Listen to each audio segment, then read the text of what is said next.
A ustedes. Bueno, muchas gracias por asistir a la clase de hoy. No sé cuántos de ustedes han asistido a las anteriores, pero hemos hablado de Passive House y otras certificaciones y como que viene al caso profundizar más en el tema de viviendas de alto rendimiento o viviendas net zero. Y eso es la presentación de hoy. La presentación la he enfocado como una pequeña introducción para conocer el concepto y las categorías y cómo funciona, pero claro, no creo que vaya a tener tiempo para profundizar demasiado. De cualquier manera, al final de la presentación he dejado unos recursos por si a alguien le interesa seguir con la investigación, seguir leyendo sobre el tema. Ah, Básicamente hoy veremos qué es net zero o cero neto, los principios básicos, por qué es tan importante y por qué se habla tanto de net zero, ah, los tipos y variaciones que oímos en la televisión y los medios de comunicación a todas horas, que son muy confusos. Los voy a explicar brevemente para dejarlo claro. Y luego me meto directamente en cuáles son los costes reales de hacer la inversión de una vivienda net zero. Y lo comparo con una vivienda tradicional, am, para que vean que no está tan lejos de lo que puede venir a costar una vivienda tradicional. Y el concepto de net zero ya nos da paso también a la idea de edificios inteligentes, de edificios que producen energía, que se monitorizan y que son capaces de decirte si está gastando demasiada energía o no. Pero eso es solamente como una pequeña reseña para entender hacia dónde nos lleva a este tipo de edificaciones. Pues para los que no sean familiares con Net Zero, es algo muy distinto a las certificaciones de sostenibilidad más corrientes, donde ah, está mucho más regulado y está mucho más especificado. Net Zero todavía es un concepto muy abierto, ah, pero básicamente se trata de hacer balance entre el dióxido de carbono que la vivienda producirá y cómo podemos compensar eso directamente en el edificio en esos momentos.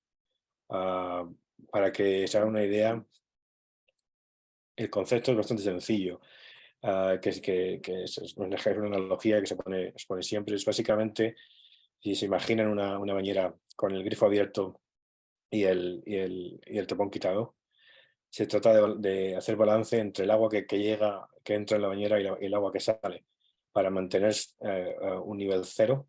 Este es el cero absoluto, para que no crezca el nivel de agua ni se reduzca. Ese es el concepto de nivel cero. Por lo tanto, las viviendas de net cero no solamente tienen que ser sostenibles, también tienen que ser muy activas, tienen que producir energía, tienen que buscar maneras de construir que dejen de lado el productos que producen mucho CO2, y por eso hay mucho reciclaje y otros aspectos que veremos más adelante. Pero aquí pues, pueden hacer una idea de cómo se ven estas viviendas de net zero en realidad construidas. Mucha madera, mucho solar, mucho placa fotovoltaica y una rigidez bastante tremenda en temas de aislamiento y ventanas. Primero también hay que hacer una aclaración, porque estos días, en estos momentos, en la actualidad, hay tantísimos conceptos, tantísimas definiciones. En la parte izquierda ven el carbon neutral, que es donde estábamos antes, donde hemos estado los 20 o 30 últimos años, donde ser ecológico significaba que voy a producir más energía renovable, o voy a plantar unos árboles para compensar que estoy produciendo mucho más CO2 del que debería estar haciendo. El cambio radical a net zero es totalmente distinto. No se trata de buscar una manera de recompensar al medio natural, sino por lo tanto es no contribuir absolutamente nada a ese CO2 que ya existe en la atmósfera. Entonces, cuando las empresas o los edificios o los medios de comunicación hablan de neutralidad de carbono o, o- o temas de este estilo, estamos hablando del pasado, estamos hablando de pagar directamente créditos por recompensar a la sociedad por emitir CO2, pero no es a donde queremos ir en el futuro, en 2030, 2050, como se espera, que es net zero, donde si tú tienes una vivienda, se espera de ti que produzcas la misma energía que vas a consumir en esa vivienda durante todo el año. No se espera que tú consumas nada más ni nada menos de otras fuentes, de, de combustibles fósiles, ni nada por el estilo. ¿Por qué es tan importante el concepto de net zero y por qué estoy haciendo tanto hincapié? Pues es fundamental porque el tránsito hacia donde vamos es muy, muy importante para poder parar el cambio climático. Si seguimos produciendo al nivel que producimos, si seguimos consumiendo al nivel que consumimos sin tener ciertos conceptos claros, como el de net zero, no hay ninguna manera de parar el calentamiento global. Pero de lo contrario, si entendemos lo que significa net zero y los conceptos asociados con net zero, que se trata del reciclaje, de cómo para elaborar cualquier material se consume energía y se produce CO2, y cómo todo eso es parte de lo que hacemos todos los días, desde comernos una banana hasta construir una vivienda. Y las cosas más insignificantes que parece que no tienen nada que ver con el consumo de energía en su vida útil, en el ciclo de vida de ese producto, ya ha consumido energía, ya ha producido CO2. Entonces, el ejemplo más claro es el carbono incorporado. Y lo traigo a cuento porque, si se dan cuenta, en cualquier edificio o vivienda en estos momentos ha necesitado energía, ha necesitado producir CO2 y ha necesitado almacenarla, pero lo ha dicho de diferentes maneras. La que todos conocemos es la activa, la manera activa de producir CO2, porque consumimos energía, porque necesitamos materiales. Pero la que no se conoce tanto y que Net Zero hace hincapié es el carbono incorporado. Ah, am, para que se haga una idea, el porcentaje de CO2 que ustedes consumen en su vivienda es mayor por lo que ha costado construirla que por lo que consumen en energía. Lo que significa que si construimos de otra manera, ah, es muy sencillo tener una vivienda que casi no consume energía, que casi no ha producido CO2. Por ejemplo, aquí tiene una gráfica de tres tipologías diferentes. Es un estudio realizado en Reino Unido, pero básicamente durante el ciclo de vida de un edificio de vivienda, un edificio residencial, pisos o vivienda unifamiliar, más del 60% del carbón, del CO2 producido, viene de la construcción de esa vivienda a lo largo de toda su vida. Lo cual te da que pensar, ¿no? Porque si tú has necesitado producir el cemento en una factoría, emitir CO2, transportarlo hasta el lugar donde se va a construir esa vivienda, ya has consumido otra vez CO2, y luego mezclar los elementos, también deja otros gases, escaparse otros gases de efecto invernadero. Una acumulación de tal magnitud que no nos damos cuenta, pero estamos haciendo mucho más daño utilizando esos materiales y construyendo de esa manera que simplemente encendiendo una bombilla, que es lo más a lo que nos han acostumbrado a escuchar, que consumir energía es malo, es algo que, que- que no es ecológico. Ah, y les traigo también esta referencia para al que le interese esto de la, de la huella de carbono. Hay un libro buenísimo, How Bad Are the Bananas, que se trata de productos muy cotidianos, de las cosas más sencillas del mundo, como poner una lavadora, como encender la lámpara de tu mesita de noche o comerte una banana.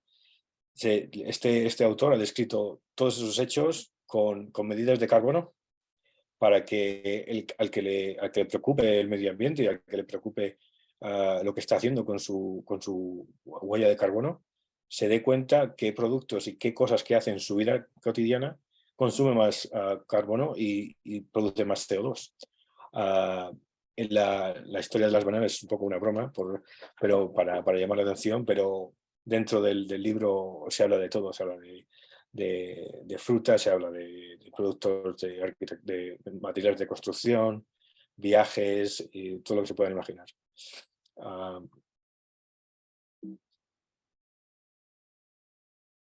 uno de los conceptos más interesantes que está tomando mucha relevancia es la utilización de madera en casas net zero.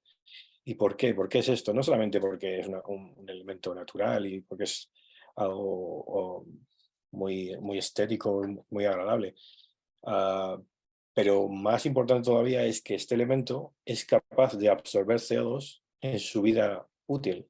Como un árbol, esa madera ha absorbido durante años CO2 que recoge como dentro de sus propiedades y eso significa que ese material no es que consuma, no es que produzca más CO2, es que está retirando CO2 de la atmósfera. Por lo tanto, cuanto más construyamos en madera, significa que y más árboles se vayan a plantar, más se podrá reducir la marca de CO2 de manera natural, en un proceso cotidiano de construcción muy sencillo. Ah, por ejemplo, esta foto que están viendo es un edificio en altura, ah, todo de madera laminada, son 10 plantas, el edificio se llama Carbón 12. Es un edificio espectacular. Lo único que hay en hormigón es la planta baja, por temas de cimentación, pero a partir de la planta baja, 9 plantas de apartamentos hechos de madera, casi todo lo posible. Pues vamos, lo único que han dejado que no es madera son las ventanas.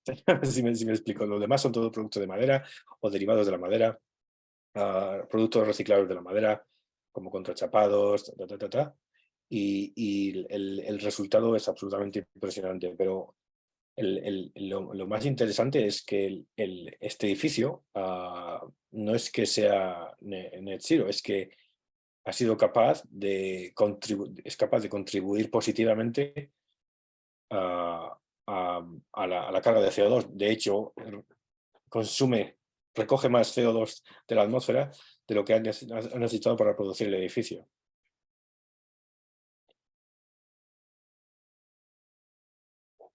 ¿Cómo funcionan las viviendas de Net Zero? Pues es un momento muy variado, porque hay muchos conceptos y muchas alternativas, pero básicamente hay unos principios básicos de reciclaje. Cuanto más materiales reciclados que no se necesiten producir específicamente para ese edificio, tu huella de carbono será mucho más baja.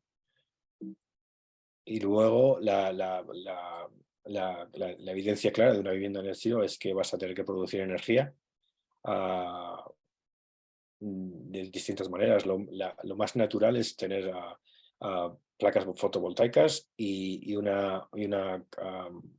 energía geotérmica. Estos dos elementos son muy básicos y luego, como no sé cómo si pueden ver las imágenes, se ha reutilizado chapado o se ha reutilizado ladrillo de otros edificios, maderas, todo muy eco-friendly.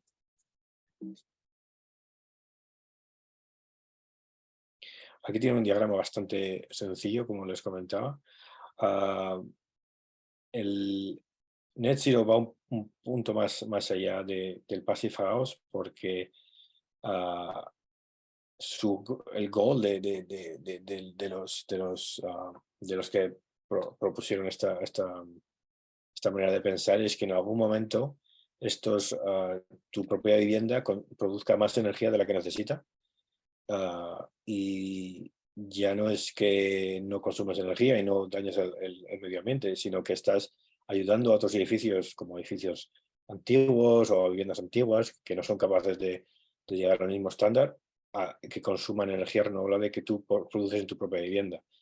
Eso significa dos cosas. Una es que estás contribuyendo positivamente al entorno, y otra es que el propietario de esa vivienda está recibiendo una compensación económica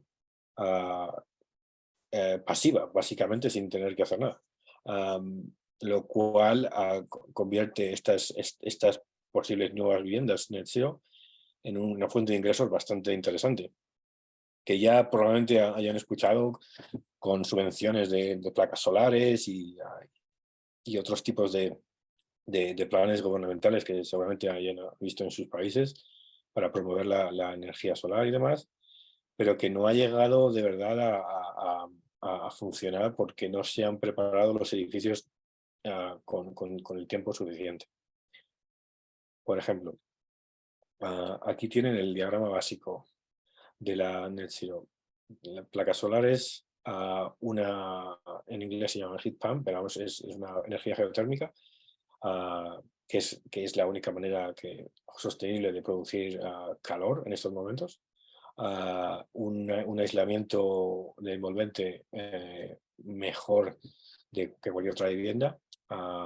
Y, y, y claro, luego hay otros temas que no puedo entrar en mucho detalle, pero se trata de consumir menos agua, de tener un flujo de agua más lento, para que no se consuma tanta agua dejándolo descubierto. O, por ejemplo, reutilizar las aguas grises de las duchas y de los lavabos. Se recirculan y se usan para el jardín o para las cisternas en otro baño, etcétera, etcétera. Y claro, hay un punto muy importante que también es fundamental para el net zero, es que si ven este diagrama, este edificio es un organismo vivo, y como tal necesita saber en todo momento a qué niveles está. A qué niveles está de temperatura, a qué niveles está de producción de energía, y cuánto podrías necesitar ah, eh, que no tienes, que no estás produciendo en la vivienda, ah, am, si se diera el caso. Este es un ejemplo para que vean cómo se prepara el proyecto. Es un proyecto piloto en Canadá. Lo que pueden observar es que una vivienda totalmente tradicional, que no tiene nada de espectacular, que a priori no podrías pensar que puede ser net zero. No hay paneles solares a la vista, no hay, pues todo eso, no hay muros verdes, todo lo que típicamente se considera ecológico. Pero en el sistema que se ha utilizado y la manera en que se ha construido y se ha organizado, es una vivienda net zero ah, en todos los sentidos. Por ejemplo, todo el sistema de construcción menos la cimentación, es todo madera y aluminio reciclado. Como pueden ver aquí, es un aluminio con muy baja densidad, perfiles de aluminio. Y aquí, no sé si se dan cuenta, pero aquí tienes todo el sistema de baterías y de recirculación de aire y demás, que viene de la energía geotérmica. Y este es el panel de monitorización que tienes en esa vivienda para entender cuánta energía has producido, cuánto has exportado y cuánto has consumido. De esa manera, el propietario puede saber a ciencia cierta, en cada día y en cada momento, si el edificio está funcionando como debería funcionar o está gastando más dinero de lo que necesita gastar en esta vivienda o más de lo que se ha planeado a tiempo real. Esto es un cambio brutal.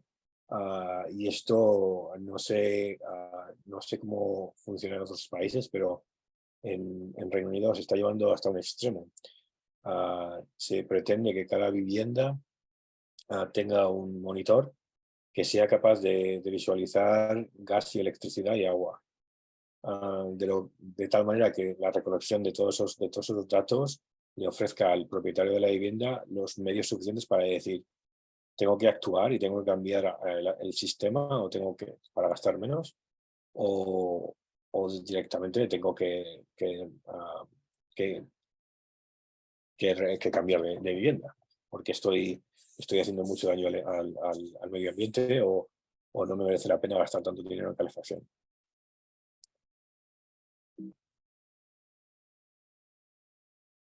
Am, como ya les decía antes, hay distintos tipos de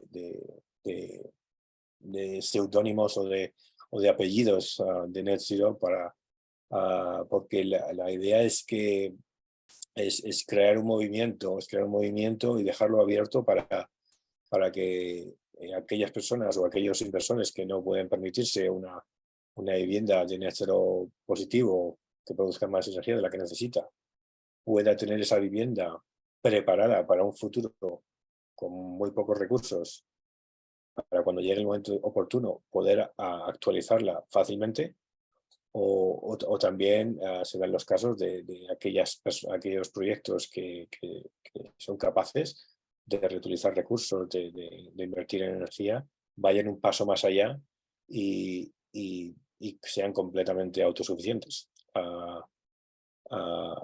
E incluso, como les decía, más allá, produzcan energía para otros edificios, no para ellos mismos. Aquí tiene la típica lista que les comentaba.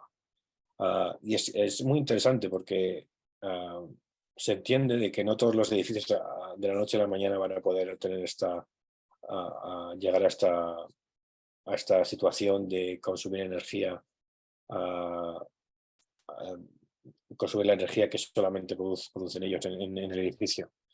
La primera categoría es el edificio listo para Net Zero, que con una inversión de un 1 o un 2% más de una vivienda normal, el edificio te puede dejar preparado para en cualquier momento, cuando se decida actualizar e implementar la situación con la energía geotérmica o los paneles solares, sea muy sencillo porque el aislamiento ya está ahí, el sistema de cañerías ya está ahí, el sistema eléctrico de baterías ya hay un espacio reservado y listo. Con una inversión de un 2%, tu vivienda ya está lista para el net zero en un futuro inmediato. Entonces estamos hablando de que cualquier vivienda en estos momentos que se está construyendo o que se está renovando podría estar lista en los próximos 5 años para llegar a tener net zero. Luego, la segunda categoría es el que veníamos hablando, el edificio que consume la energía que produce y solamente, entonces el balance es cero. Es el concepto básico, pero luego hay otros conceptos que se dan en zonas con climas más extremos, con situaciones más complicadas. Por ejemplo, si el edificio está en una zona de tundra o en el desierto, se entiende que va a haber épocas del año que quizá no va a quedar otra manera que usar la energía que se produce de manera estatal, de manera nacional regularmente, o directamente van a tener que consumir combustibles fósiles en situaciones de emergencia, como hospitales o situaciones similares como como ya les decía, viviendas en el desierto y cosas así que van a necesitar un extra. Esas son las más interesantes porque yo creo que son las que no se han podido solucionar todavía, pero que serán menos de un 10%. Esas son las Zero Carbon Green Interactive. Vamos, que el edificio usa combustible sólido, pero también es capaz de producir energía de manera local. Ah, y luego hay otra categoría que no es net zero, pero que el edificio es capaz de no consumir combustibles fósiles, lo que significa que, por ejemplo, si es una cabaña en un bosque y no hay acceso y es muy complicado y demás, podría estar consumiendo biomasa o estos tipos de combustibles naturales que se entiende que sí que producen CO2, pero es una manera totalmente distinta, no es un combustible fósil. Y luego hay una última categoría que es la soñada, que es el net positive, que, que busca que esos edificios donde estén localizados en zonas muy privilegiadas, que produzcan mucha más energía de la que van a necesitar, por ejemplo, ah, áreas muy soleadas o zonas con muchos vientos y demás, que sean capaces de almacenar esa energía y usarla o más adelante, en otra época del año, o venderla directamente a otros edificios o vecinos que no son capaces de producir esa energía por temas de infraestructura. El coste de Net Zero. Y aquí todos me dirán, pues bueno, si esto es una inversión tremenda, no podemos, no se lo puede, cualquier familia no se lo puede permitir, o cualquier país no se lo puede permitir. Pues tenemos ya datos de que es mucho más sencillo y más barato instalar una vivienda net zero de lo que se piensa. Estamos hablando de que del coste adicional no es más del 8 o el 10% de una vivienda tradicional. Y la mayor parte de ese dinero se va en las instalaciones de energía. Pero claro, si lo pensamos bien, el 10% del presupuesto de una vivienda normal no es tanto, y ese 10% que se invierte en sistemas de energía solar o geotérmica son sistemas que no vas a tener que pagar en el futuro. Lo que significa que ese 10% en 6 o 7 años se ha recuperado. Estamos hablando de menos de 10 años de recuperar la inversión en estas viviendas, lo cual es muy aconsejable porque cualquier familia media alta puede permitirse hacer ese gasto extra y recuperarlo con el tiempo para llegar a un momento en el que esto sea tan popular que se abarate mucho más el precio de las placas solares, de la energía geotérmica y de los monitores. Esta es la idea, que se empieza a difundir de esa manera. Lo más interesante también es que, por lo menos en Estados Unidos, las viviendas que son catalogadas como net zero, su valor de reventa es mayor y está asegurado. Una vez que se ha pasado ese periodo de recuperación de 10 años de la inversión, esa vivienda ya se ha revalorizado 100%. La teoría es que, claro, en algún momento la regulación gubernamental va a ponerse más dura, la situación va a ser más complicada, las facturas de electricidad, como estaba viendo, ya no suben cada 2% al año, ya suben más por temas ajenos a todos nosotros. Si usted es capaz de asegurar una vivienda net zero por los próximos 30 años, ese propietario es capaz de revertir todo el proceso No va a tener que pagar impuestos adicionales, no va a tener que pagar facturas de electricidad desorbitadas por guerras en Europa del Este, etcétera, etcétera. Por ejemplo, este es un caso de una vivienda que se ha monitorizado muy bien. Ah, eh, no es una vivienda particularmente atractiva, pero se lo traigo porque vean la combinación. Estamos hablando de 2.000 metros, 2.000 pies cuadrados de una vivienda de 3 habitaciones, 2 baños, donde se invirtió un 10% más. El gasto de energía de toda la vivienda son $20 al mes, lo que le ha causado $5.000 de ahorros al año, que en 30 años estamos hablando que es el precio de la vivienda. Ah, es algo totalmente brutal. Es que ese dinero, ese poco dinero de 10% que estamos hablando, que han podido ser 15 o 30 mil dólares, resulta en unos ahorros de $200.000 en 30 años. Es algo que es indiscutible, tiene un valor tremendo. Y ya no es solamente el valor monetario, estamos hablando de que tú como individual sabes que no vas a estar contaminando ni produciendo más CO2, y por lo tanto no vas a incurrir en los futuros impuestos adicionales que vendrán en 2030 y 2040. Am, aquí les, aquí les muestro para darle un poco de credibilidad a la teoría de recuperación de la inversión, un diagrama de cuántos años tardas en recuperar esa inversión en distintas localizaciones de Estados Unidos.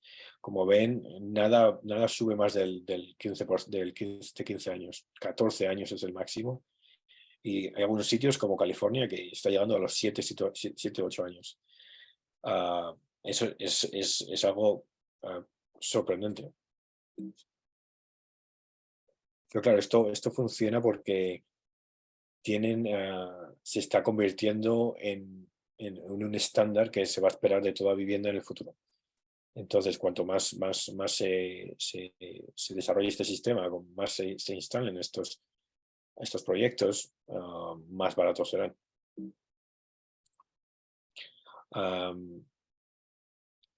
Para que se hagan una idea,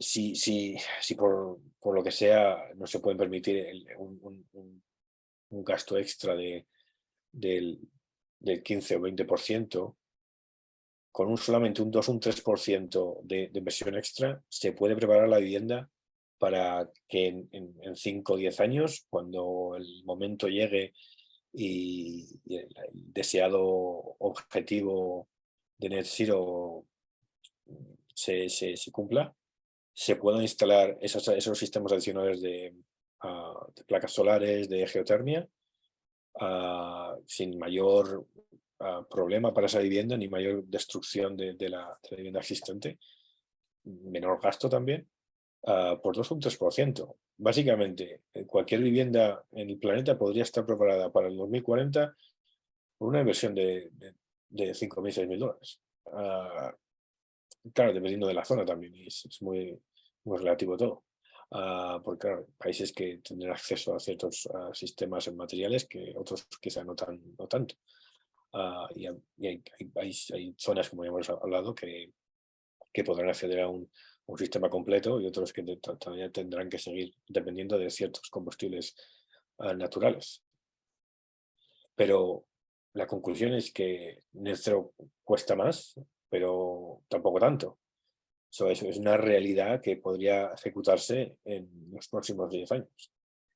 Porque claro, cuando los gobiernos hablan de ese objetivo de 2040, de 2050, es imposible, nadie va a llegar, nadie va a poder tener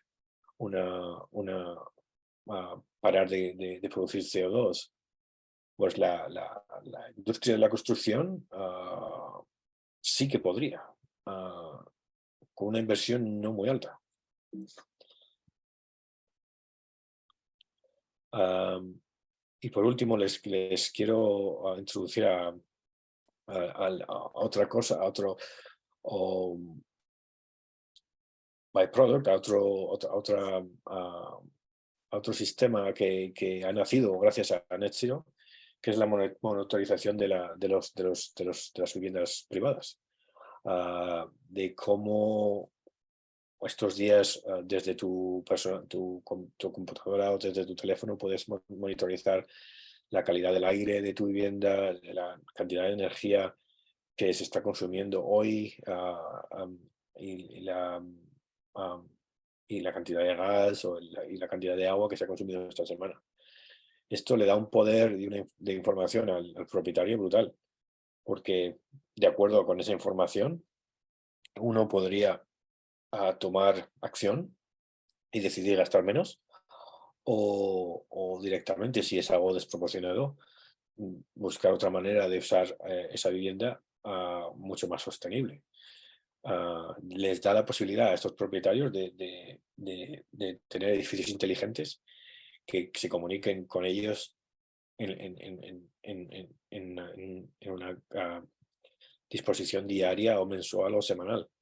Ah, ah, Antes de Net Zero era impensable que los dispositivos de monitorización fueran a estar disponibles para una vivienda unifamiliar.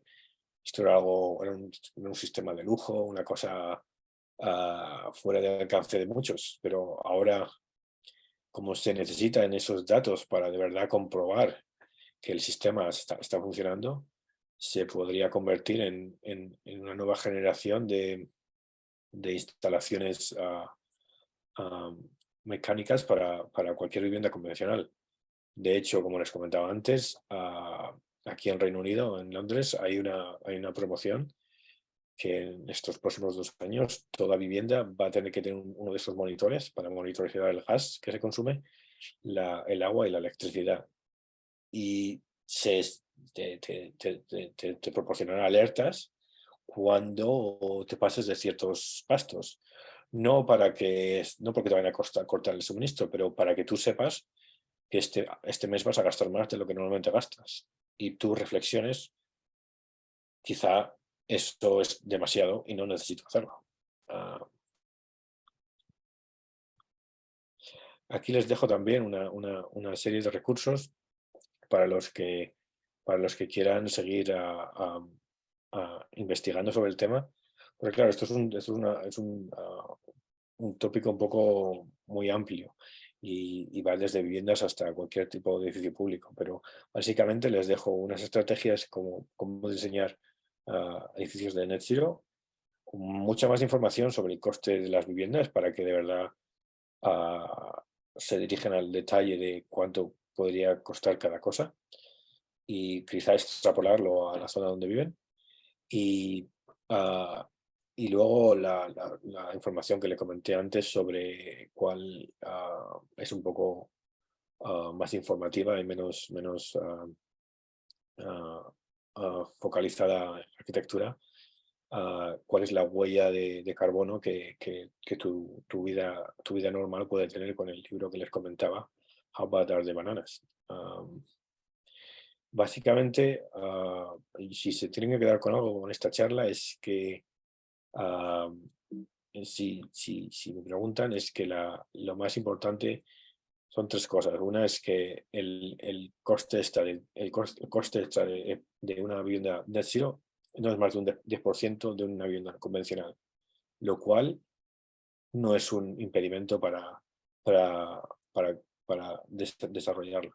Segundo, el, la idea de que no vamos a proporcionar más CO2 a la atmósfera. Y tercero, la posibilidad de que de esta tendencia nos lleve a edificios de viviendas inteligentes al alcance de todos. Es una cosa pues, que podría ser muy beneficiosa, no solamente para el medio ambiente, pero para nuestra salud personal también, porque ha dado paso a que estos productos ya no solamente monitoricen la energía o el consumo de electricidad, pero que monitoricen la calidad del aire de la vivienda o, el nivel de polución o la calidad del agua.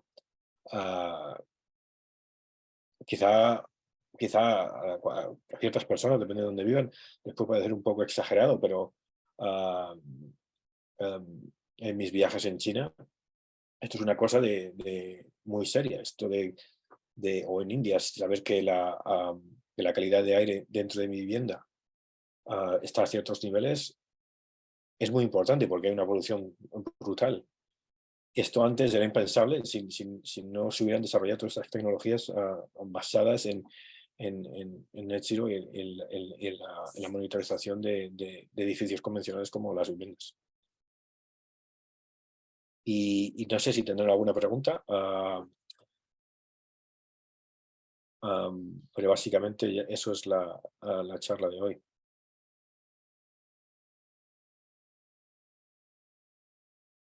Ok, Antonio, muchas gracias. ¿Alguien tiene alguna duda, alguna pregunta acerca de la clase que acaba de impartir Antonio? Pueden levantar su manita o también pueden desactivar lo que es su audio para hacerle lo que es directamente la pregunta a Antonio.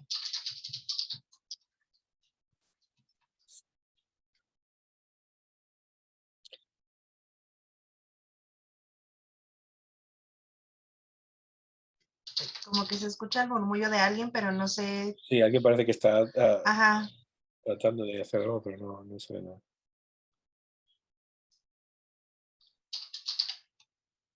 Incluso también pueden escribir su pregunta en el chat y lo podemos leer sin ningún problema.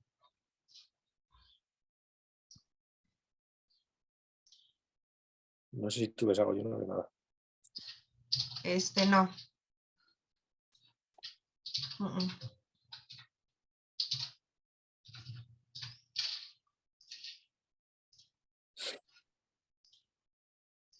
Mm. Pues entonces, ¿te parece bien si damos por concluida la clase, Antonio? Sí, sí, perfecto. Yo les haré un PDF de la presentación para que tengan los recursos también que les comentaba, Ajá. pero no tengo ningún problema. Ok, perfecto. Bueno, pues antes que nada te agradezco a ti, Antonio. Estuvo excelente lo que es tu clase. Se aprendió algo nuevo en cuanto a esto de la ecología y de cómo poder cuidar el medio ambiente y a nosotros mismos. Agradezco mucho lo que es tu clase, Antonio, y agradezco a todos los que estuvieron presentes y que tengan una bonita tarde. Gracias a vosotros. Hasta luego. Con gusto. Hasta luego.